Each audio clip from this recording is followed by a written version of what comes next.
Hello বন্ধুরা, good morning. তোমরা সবাই কেমন আছো? আশা করি সবাই ভালো আছো, সুস্থ আছো। আমরাও অনেক ভালো আছি। এই মুহূর্তে তোমরা যে যেখান থেকে আমার ভিডিওটা দেখছো, আশা করি তোমরা সবাই অনেক ভালো আছো, সুস্থ আছো আর অনেক হ্যাপি আছো। তো আমি প্রিয়াঙ্কা চলে এসেছি তোমাদের জন্য আবার একটা নতুন ভিডিও নিয়ে।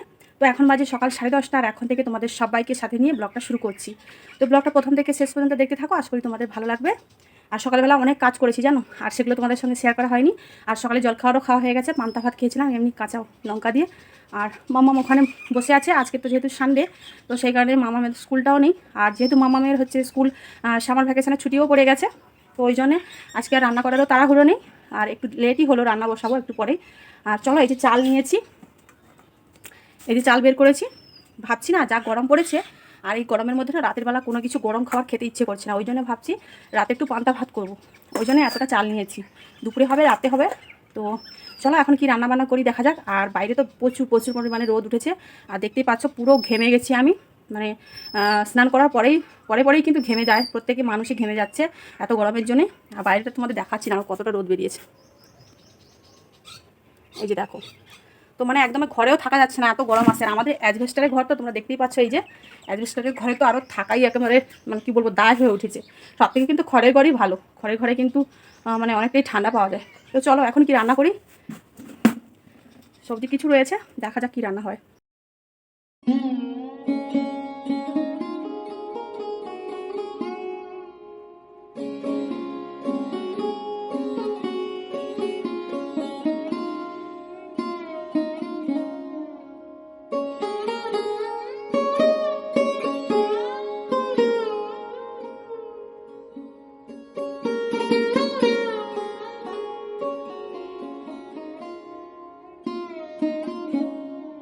সবজি কাটার পরে সোজা চলে এসেছি দেখো একেবারে রান্নাঘরে। এখন বাজে সকাল 11টা, আর রান্নাটা বসিয়ে দিয়েছি।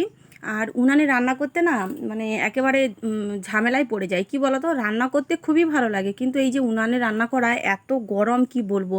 পুরো উনানে যে তাপটা বের হয় না, পুরো যেন গা হাত পা পুড়ে পুড়ে যায়।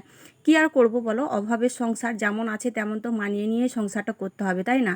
আর যেহেতু এটা আমার নিজেরই সংসার, আর নিজের হোক আর পরের হোক, সংসার সংসারই হয়। সংসারে যেভাবে মানিয়ে নেব তেমনই কিন্তু সংসার চলতেই থাকবে। তো আসলে কি বলো তো, উনানে রান্না করলেও একদিক দিয়ে খুব তাড়াতাড়ি রান্না হয়। আর আমাদের গ্যাসও রয়েছে, কিন্তু কি বলো তো, গ্যাসের যা দাম, আমাদের মতো পরিবারে কিন্তু সবসময় গ্যাস ভরে আনা সম্ভব হয় না। ওই জন্যে টুকিটাকি কোনো আত্মীয় স্বজন এলে হঠাৎ করে চা করা বা ডিম ভাজা করা বা আলু ভাজা করা, এরকম টুকটাক করে থাকি, কিন্তু এনি টাইম রান্নাবান্না করতে পারি না। যাই হোক, আজকে রান্না হচ্ছে পটল ভাজা, আর হচ্ছে মুসুরির ডাল করছি একটু আলু দিয়ে, আর হচ্ছে আমের চাট। আর এই গরমের মধ্যে না একটু টক, তারপরে হচ্ছে একটু তেতো আর একটু ভাজাভুজি খেতেই বেশ ভালো লাগে। আর টক, তারপরে চাট, আমের টক টক ঝাল ঝাল চাট হলে কিন্তু আর মানে খাওয়াটা জমেই যায়। দেখো রান্না কমপ্লিট করে নিয়েছি, আর তোমাদের রান্নাগুলো দেখিয়ে দিচ্ছি। আর চাট, তারপরে এই যে বেগুন ভাজা, আর এদিকে হয়েছে ডাল। তো তরকারিগুলো কেমন দেখতে লাগছে অবশ্যই কমেন্ট করে জানাবে। আর ভাত তো করে নিয়েছি, বাঙালির মানে মাছে ভাতে বাঙালি তো আমরা। তো আজকে ডাল ভাতে বাঙালি হয়ে গেছে। তো যাই হোক, এই যে দেখো আমার মাম্মাম সোনা এখন স্নান করে চলে এসছে। এখন বাজে 12:30 মতো বাজে। তো এই যে মাম্মামকে এখন খেতে দিয়ে দিচ্ছি। দিয়েছি ডাল, চাট আর পটল ভাজা আর ভাত দিয়েছি। ও এখন বসে বসে খেয়ে নেবে। ওকে খাওয়ানো ঝামেলা আমার একটুও থাকে না, ও একা হাতেই খেতে পারে। এটাই হচ্ছে একটা প্লাস পয়েন্ট। তো যাই হোক, মাম্মাম খাওয়ার পরে না একটু ভাত ছেড়ে দিয়েছিল। আর তখন কিন্তু ওর খেতে খেতে 1টাও বেজে গেছিলো, দুপুর 1টা বেজে গেছিলো। তো ভাবলাম চলো আমি ওই ভাতটার মধ্যে একটু ভাতটা বেড়ে নিই। আসলে কী বলো তো, বাচ্চা মানুষ তো একটু ভাত নষ্ট করে ফেলে। আর আমাদের না এই ভাতটা ফেলতেও একটু ইচ্ছে করে না। আসলে কি বলতো, এক সময় না আমরা ওই ভাতটা খেতেও পেতাম না। তো ওই জন্য ভাত ফেলতে খুবই কষ্ট লাগে। আর যদি হাঁস মুরগি থাকতো তাহলে তো খুবই ভালো হতো, কিন্তু এখনও ওইসব আমাদের বাড়িতে নিয়ে আসা হয়নি। তো ওই জন্যই ভাতটা ফেলতে খুবই মায়া লাগে। যাই হোক, এক ফোঁটা ভাতের আশায় কিন্তু আজকে বরমশাই বিদেশে পড়ে আছে, তাই না? এদিকে দেখো, খাওয়ার পরে দেখলাম একজন মানুষ, এই যে দেখো এখন যত সব ছেলে ধরা বেরিয়েছে এই টাটা রোদের মধ্যে। এই যে দেখো আমাদের বাড়ির সামনে একটা মাঠ রয়েছে, মাঠে এসে বসে রয়েছে। বলছে বৌদি তোমাদের বাড়িতে খাবো। যদিও খেতে দিতাম, কিন্তু দেখো বসে বসে মদ গিলছে আর এই যে কী সব যাচ্ছে তা খাচ্ছে। তো এরকম মানুষকে কি খেতে দেওয়া যায় বলো? আর ওনাদের সামনে বাচ্চাকে ছেড়েও থাকা যায় না, ঘরের মধ্যে চাবি লাগিয়ে দিয়ে তারপরে মাম্মামকে কিন্তু ঘুম করে দিয়েছিলাম। আর বিকেলবেলা ঘুম থেকে উঠে সমস্ত সন্ধে ঘরে কাজ কমপ্লিট করে সন্ধে প্রদীপ জ্বালিয়ে তারপরে মামামকে একটু পড়াতে বসিয়েছিলাম। আর এখন দেখো, এখন বাজে রাত 9:30, আর এই যে চলে এসেছি আলু ভাজতে। তোমাদের বলেছিলাম না পান্তা ভাত করবো, তো পান্তা ভাত করেছি, ওই জন্য আলুটা ভেজে নিলাম। এই যে দেখো আমাদের পান্তা ভাত আর আলু ভাজা একেবারে রেডি হয়ে গেছে, এখন আমরা খেতে বসবো। আর এই যে দেখো মামাম সোনা একেবারে আলু ভাজা খাওয়ার জন্য ছটফট করছে। আর এই গরমের সময় না পান্তা ভাত, আলু ভাজা, পেঁয়াজ আর কাঁচা লঙ্কা দিয়ে পান্তা ভাতটা একেবারে জমেই যায়।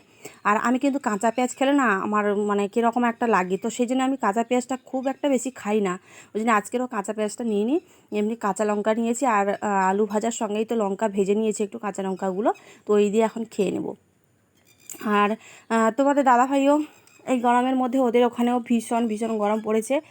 মানে যখন হচ্ছে হোটেলের মধ্যে থাকে তখন তো এসি চলে আর রুমের মধ্যে ফ্যান চলে, তো ওই জন্য একটু রুমের মধ্যে গেলে একটু কষ্ট পায়। তো যাই হোক, আর এখানে এলে তো এসি তো একদমই নেই। তো তোমাদের দাদাভাই যেখানে যায় সেরকমভাবে মানিয়ে নিয়ে থাকার চেষ্টা করে। তো যাই হোক, চলো বন্ধুরা আমরা খেতে থাকি পান্তা ভাত আর আলু ভাজা। আমার তো পান্তা ভাত আলু ভাজা খেতে ভীষণই ভালো লাগে, তোমাদের কেমন লাগে অবশ্যই কমেন্ট করে জানাবে। আর ভিডিওটা যদি তোমাদের ভালো লেগে থাকে ভিডিওতে একটা লাইক করবে আর চ্যানেলটা সাবস্ক্রাইব করে আমাদের পাশে থাকবে। Good night, tata.